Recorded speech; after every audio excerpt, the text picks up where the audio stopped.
A graça e a paz do Senhor Jesus Cristo. Apesar de que, né, irmãos, ultimamente já tem algumas pessoas que não dá mais a graça e a paz do Senhor, né? Agora é bom dia, é boa tarde, né? Ou seja, quero dizer, gente, que a tecnologia avançou, mas Deus, Ele continua o mesmo. E a paz, a graça, o favor imerecido que está em nós, que excede todo entendimento, foi imputada por Ele, né? E só dá a paz a alguém quando nós temos para dar. E só quem recebe é quem tem ela. Quem tem ela recebe, quem não tem, ela volta para nós, né? Lembra do 72, ele diz? Se chegar em alguma casa e der a paz, mas não aceitarem, não se preocupe, porque ela voltará para você. Amém? Portanto, a graça e a paz do Senhor Jesus Cristo, mais uma vez, a todos vocês, meus amados ouvintes. Bom, meus amados ouvintes, eu quero falar um pouco sobre o arrebatamento da igreja, né? Um pouquinho sobre o arrebatamento da igreja, né? Eu quero falar um pouco sobre as duas etapas da vinda do Senhor. O Senhor, ele vai voltar para arrebatar a igreja, só que ele vai vir em duas fases, ou em duas etapas, né? Por que isso vai acontecer? Porque o Senhor, ele virá para arrebatar a igreja, né? E ele virá para destruir o anticristo, né? Então ele vem em duas fases. E eu queria exatamente explicar o que vai acontecer entre a vinda de Cristo para arrebatar a igreja, né? E após a igreja ser tirada da terra, irá acontecer a grande tribulação, mas enquanto a grande tribulação irá acontecer aqui na terra, também vai haver uma outra coisa muito importante lá no reino de Deus, são as bodas do Cordeiro, né, que é o casamento de Cristo com a igreja, né? Então é exatamente sobre esses aspectos, sobre esses fatos, né, que acontecerá nessas etapas em que o Senhor Jesus Cristo vai vir, que eu quero falar, né? E eu quero começar pela primeira etapa, que é Cristo vem, né, nas nuvens para arrebatar a igreja. Esse será o ponto principal. A primeira coisa que vai acontecer é que Cristo vai nos tirar da terra. Amém? Vai nos tirar da terra. Porque a Bíblia nos promete, através do próprio Cristo, que nós não passaremos pela grande tribulação, porque fomos fiéis a Ele. Ou seja, se permanecermos fiéis ao Senhor, nós não passaremos pela grande tribulação. E o primeiro grande evento, antes da grande tribulação que acontecerá, é que o Senhor descerá do seu reino, o Senhor Jesus Cristo descerá do seu reino, mas não pisará na terra ainda. Ele virá até as nuvens, né? E a Bíblia diz no livro de Tessalonicenses, no capítulo de número 4 e no versículo de número 13, ele diz assim: não quero, porém, irmãos, que sejais ignorantes acerca dos que já dormem, para que não vos entristeçais como os demais que não têm esperança. Porque se cremos que Jesus morreu e ressuscitou, assim também aos que em Jesus dormem, Deus os tornará a trazer com ele. Então preste bem atenção. Por que Jesus disse que não quer que nós sejamos ignorantes?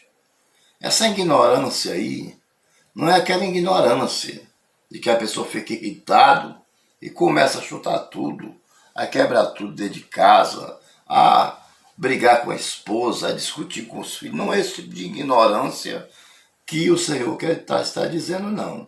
Essa ignorância aí é a falta de conhecimento desta fase, né, do arrebatamento da igreja, que é a primeira fase, que é quando Cristo vem para raptar a igreja, para arrebatar a igreja, para puxar a igreja com força.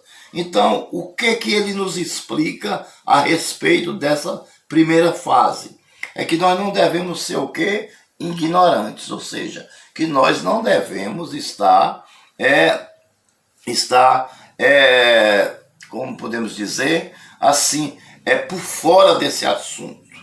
Porque a Bíblia, no livro de 1 Tessalonicenses, capítulo 4, versículo 13 em diante, explica que ele virá nas nuvens, todo olho verá, e que primeiro ele vai ressuscitar os que dormem, ou seja, os que morreram. Amém? Os que morreram. Vamos dar um exemplo. Vamos supor que quando Cristo voltar, certo? Eu já tenha partido desse mundo. Então, eu fisicamente estou morto. Fisicamente. Certo? E já estou dormindo. O Espírito Santo não fala morrer. O Espírito Santo ele é tão sábio que ele fala os que dormem. Certo? Então, o que é que vai acontecer? Como eu já parti desse mundo, então eu vou ressuscitar primeiro. Claro, se eu morrer em Cristo Jesus. É preciso renunciar a todas as coisas e continuar sempre amortizando o pecado na carne todos os dias, para que nós possamos entrar no reino do céu. Então, quando o Cristo vir, primeiro ele vai arrebatar os que morreram, os que já morreram, os que já dormem em Cristo. Esses ressuscitarão primeiro, certo? Esses ressuscitarão primeiro. Nós que estamos vivos, não precederemos aos que dormem. Os que dormem, sobe primeiro, com o corpo glorificado. Aí você me pergunta, mas vem cá, e o avião desse pessoal que caiu dentro do mar e que os peixes comeram todos os corpos dele? Outros que morreram em explosão, que não sobraram nem a unha. Outros que morreram queimado e ficou apenas a cinza. Outros que foram cremados. Não importa como foi que ele morreu.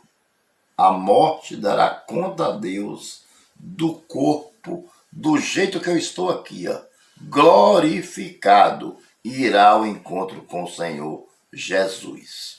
Isso aí é a primeira parte do início do evento da grande tribulação. Entenda, certo? Porque aqui eu estou falando dos salvos, eu não estou falando dos ímpios. Aqui eu estou falando daqueles que morreram em Cristo Jesus. Os que não morreram em Cristo Jesus não irão ressuscitar agora. Só ressuscitarão, se Jesus voltar, após o milênio. Após 1000 anos é que ressuscitarão. Entenda. Agora, quem morreu com Cristo, os mortos, os que dormem em Cristo, ressuscitarão primeiro e encontrarão com Jesus nos ares. Amém? Jesus o guardará no seu reino. E depois, nós que estamos vivos, a igreja do Senhor será arrebatada, juntos com os que dormem. Só que os que dormem, que foram os que morreram, vai primeiro e nós vamos em seguida. Amém? Vamos em seguida. Nós não passaremos pela morte física e entraremos no reino de Deus vivos, se continuarmos fiéis ao Senhor. Amém? Então, essa é a primeira parte das duas fases do Senhor. Essa é a primeira fase, que é a primeira vinda dele, que é a vinda para arrebatar. A segunda fase é a vinda dele, já com a igreja e os anjos, para destruir o falso profeta e o anticristo, que depois nós vamos falar sobre isso. Amém? Então, eu acho que deu para entender esse primeiro ponto. Segundo ponto é que haverá o arrebatamento de todos os cristãos, ou de todos os crentes, ou de todos os fiéis. Amém? 2 Tessalonicenses 5:1 fala sobre isso, eu gostaria de ler. Diz o seguinte, olha: meus amados, acerca dos tempos das estações, não necessitais de que se vos escrevas, porque vós mesmo sabeis muito bem que o dia do Senhor virá como ladrão de noite, entendeu? Então, o que é que nós temos que falar a respeito disso? Que é a vinda, como é que vai ser a vinda do Senhor. Nós sabemos que ele vem nas nuvens arrebatar a igreja, certo? Mas nós também precisamos saber qual é o dia. E ele não nos revelou o dia.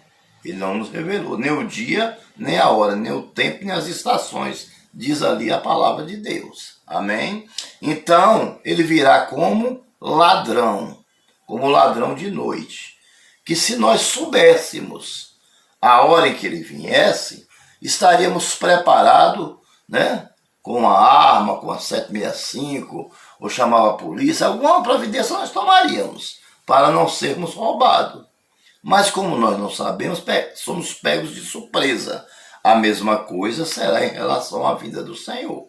Nós não sabemos nem o dia, nem a hora, mas nós sabemos que ele vai vir. Você está entendendo? Nós sabemos que ele vem, porque aquilo que está na Bíblia vai acontecer. Porque Deus não mente. Deus não é homem para que minta e nem filho do homem para que se arrependa. Amém? Então, entenda. Saiba de uma coisa, que nós não sabemos nem o dia nem a hora, exatamente porque Deus quer provar a nossa perseverança, a nossa fé e a nossa paciência. Você tem que ser fiel a Deus, permanecer fiel a Deus, com esperança e com paciência, até o dia que ele voltar. Certo? Mas se eu morrer e ele não voltar, não tem problema. Você esperou do mesmo jeito, porque no dia do arrebatamento, os mortos ressuscitarão primeiro. E ele lembrará de você com certeza, porque Cristo, ele não esquece de ninguém. O político promete a você, esquece. Sabia? Mas Cristo não. Cristo, aquilo que ele te promete, ele cumpre. Amém? Pois bem, vamos então para o nosso terceiro evento, né? Que acontecerá no decorrer do arrebatamento e da grande tribulação e da destruição do anticristo. Né? O que nós estamos falando uma coisa que vai anteceder, tudo isso aqui vai anteceder a grande tribulação e vai anteceder a destruição do falso profeta e do anticristo. São eventos que acontecerão antes, né? São fases que acontecerão antes.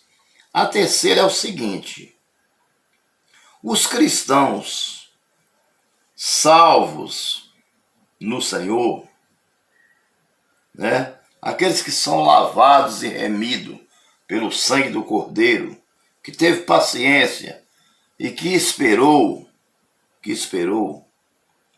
certo? Para morar na casa do Pai.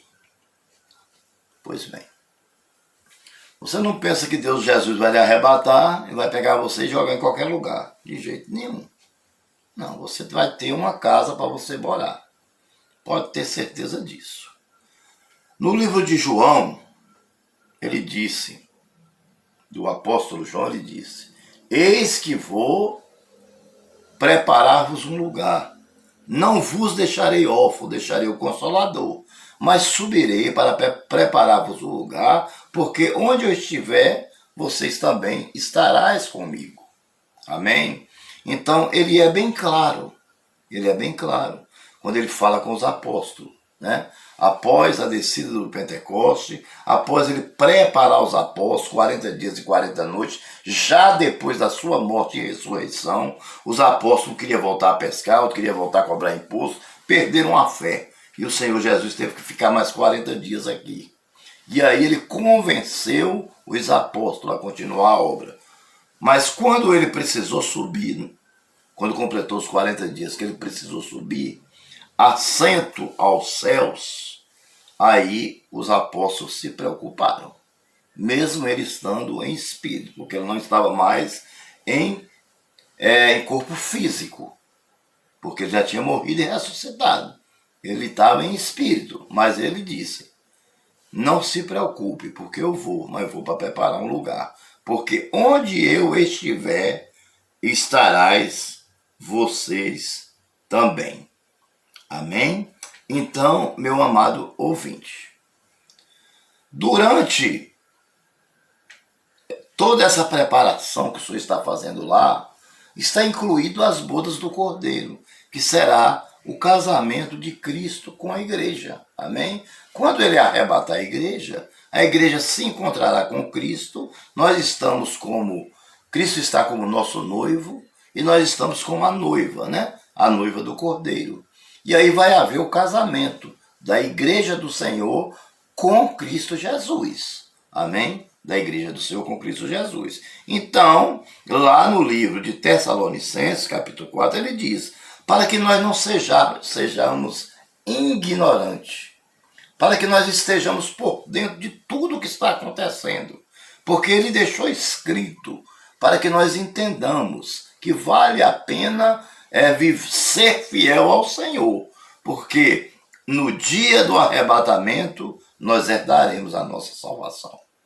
Amém? Durante a grande tribulação, para nós encerrar essa primeira parte, durante a grande tribulação, ainda haverá salvação. Ainda haverá salvação.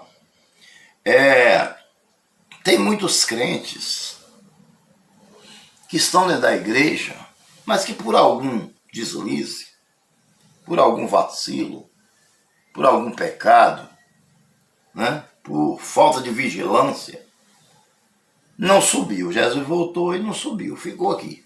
Ficou aqui. Só que ele é conhecedor da palavra de Deus. E quando o anticristo vier colocar o sinal sobre a mão ou sobre a fronte, ele não vai aceitar. Porque o sinal é o seguinte, é uma escolha. Ou inferno ou céu. Entendeu? Ou salvação eterna ou condenação eterna. Quem aceitar o sinal da besta, que é o sinal do anticristo, já está perdido automaticamente. Ele jamais entrará no céu mais nunca. Porque ele perdeu toda a esperança. Ele acabou com a esperança dele. Ele perdeu toda a confiança em Deus. Ele perdeu toda a fé em Deus e aceitou o sinal da besta por causa de 7 anos, por causa de 7 anos de conforto. É melhor ser decapitado e entrar na segunda com as vestes manchadas de sangue e participar ainda das bodas do Cordeiro e ainda se salvar, porque não aceitou o sinal da besta, porque conhecia a palavra de Deus, mas por algum motivo, por alguma falha, por algum deslize, não subiu e ficou. Isso pode acontecer com qualquer um de nós, quando Jesus voltar. Você entendeu? Porque ele é que conhece, sabe? Se nós estamos preparados para subir ou não. Quem sabe é ele. A gente pode fazer o maior esforço do mundo, mas de repente tem algo lá dentro de nós que está atrapalhando ainda. E que a nossa mente não está conseguindo captar. Você está entendendo? E é isso que nós temos que ter cuidado. Ter cuidado com os paradoxos da nossa vida. Né? Que nós podemos ter explicação deles em Cristo Jesus, que morreu na cruz para nos salvar. Eu quero dar o exemplo aqui, para encerrar, eu quero dar o exemplo, sabe de quê? Das 10 virgens, vamos lá. Eram 10 virgens, certo? A Bíblia não diz que era 5 virgens e 5 eram virgens, que era 10 mulheres, que 5 eram virgens e 5 não eram virgens. A Bíblia diz que era 10 virgens. A igreja do Senhor, ela é virgem. Portanto, todas as 10 são virgens. Porque a igreja do Senhor não é puro, Símbolo de pureza não é virgindade? Você entendeu? Então todas 10 eram puras. Todas 10 eram virgens. Todas 10 faziam parte do mesmo corpo, do corpo de Cristo. Só que 5 era vigilante. Era vigilante em oração, em leitura da palavra, na obra de Deus, no cuidado, no abrir e fechar da boca, certo? Agora tinha 5 que, apesar de estar no corpo de Cristo, que estava cometendo erros, estava cometendo algum erro e faltava completar-se a obra nela. Era isso, falta de vigilância. Você entendeu?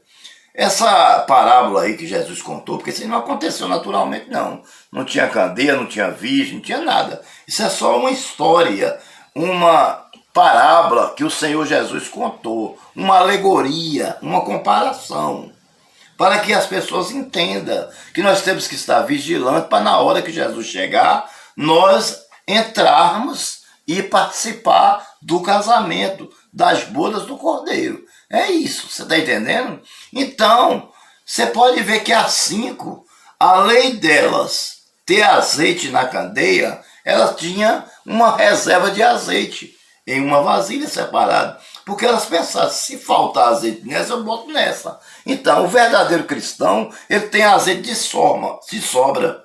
Ele é como a caixa d'água, ele é transbordante.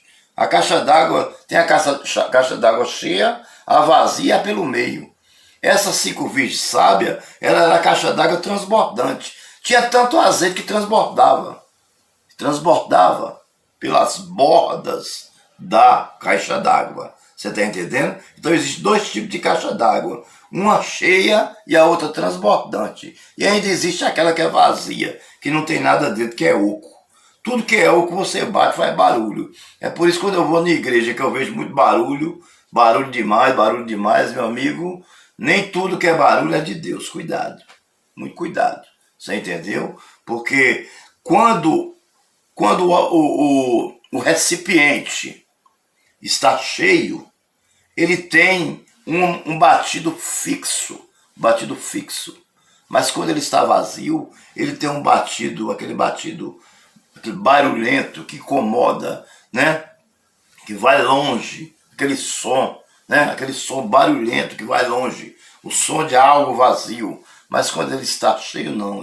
Quando você bate, ele tem um som firme, Amém? Então, nem tudo que reluz é ouro. Amém?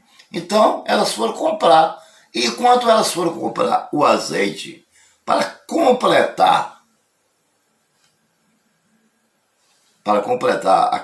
a candeia, o candeeiro, né? Ou a lamparina, como você quiser achar melhor. Você entendeu? Aí o noivo chegou. Foi exatamente nesse intervalo que o noivo chegou. É por isso que muita gente fala, eu vou dar uma voltinha lá fora, vou tomar umas e tal, depois eu volto. E se nesse intervalo Jesus chegar? Então nós temos que ter cuidado com isso. Entendeu? Temos que ter cuidado com isso. É claro que estamos passivos de errar. Sim, estamos, porque ainda vivemos na terra. Ainda somos seres terrenos, né? Mas Deus, Ele sabe quando nós erramos e quando somos merecedores do perdão. Mas também Ele sabe quando nós negligenciamos conscientemente. Então é preciso ter muito cuidado mesmo. Então, essa aí são as 3 primeiras fases, né, que intercede a destruição do anticristo, a grande tribulação, amém? Que é a vida do Senhor, né? O arrebatamento da igreja, certo? E que fala também de vigilância, ou seja, nos exorta a nos vigiar, para não perdermos a nossa salvação. É simplesmente tremenda a palavra do Senhor.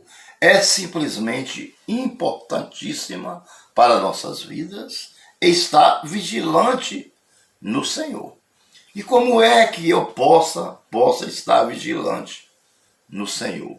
eu tenho que parar de beber, de fumar, de jogar, de prostituir e tal, etc. Sim, tem. Mas tem muitas outras coisas também que você tem que parar. Tem que parar de fofocar. Porque tem muita gente que não bebe, nem fuma, nem joga, mas vive na porta dos outros fofocando da vida do irmão. É ou não é? Tem outros que vão para a igreja e fica doidinho logo para a igreja acabar logo, já está tudo certo para ir para o boteco tomar cachaça. Eu pergunto a vocês, isso tem algum resultado? Isso vai resolver algum problema? Quando você está fazendo isso inconscientemente é uma coisa, mas se você sabe que está errado e está fazendo, você está completamente errado. Tem que ter muito cuidado, não é verdade? Tem outros que estão em cima do muro. Um dia está dentro da igreja e o outro está no mundo, chamado de crente Raimundo. Um pé na igreja e outro no mundo, né? Isso é um ditado popular que o povo fala, mas é a verdade. É a pura realidade, infelizmente é a verdade, né? Outra coisa que é necessário que nós tenhamos consciência, nós como ministros do Evangelho, pastores, presbíteros, diáconos, bispos, etc. Esse negócio de estar metendo medo, colocando medo, trazendo palavra de terror dentro da igreja. Tem pessoas que trazem palavra de terror. Uma certa época eu estava no culto de varão lá no Rio de Janeiro e o irmão não soube organizar o culto e o culto não terminou de 9 horas. O culto se estendeu até meia-noite. Quando foi 11 horas da noite, foi que ele passou a palavra para o pregador. E o culto iria terminar, claro. Culto festivo, né?